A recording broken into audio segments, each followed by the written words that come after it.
Hi friends, good afternoon. అందరూ ఎలా ఉన్నారు? అందరూ బాగున్నారా? నేనైతే చాలా బాగున్నాను. ఈరోజు అయితే మన లంచ్ ప్లేట్ చూద్దాం వచ్చింది. ఫ్రెండ్స్ చూసారా, వెజిటేబుల్ రైస్, మునక్కాయ సాంబారు, అప్పడం, చపాతి, ఇది వచ్చి వైట్ రైస్, గోంగూర పచ్చడి,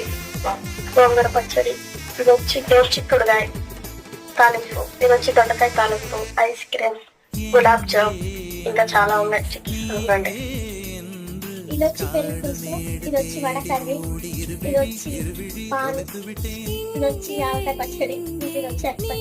ఇవన్నీ ఇంట్లో చేసినట్టు కాదు, ఇది నేను వచ్చి ఆర్డర్ చేసి తెప్పించినట్టువి. అంటే మహారాజా మీల్స్ అనేసి ఆర్డర్ చేసి తెప్పించాను. ఇవన్నీ అయితే నేనైతే ఎంజాయ్ చేస్తాను, తినబోతాను ఇంట్లో. ఓకే ఫ్రెండ్స్, ఈ వీడియో కానీ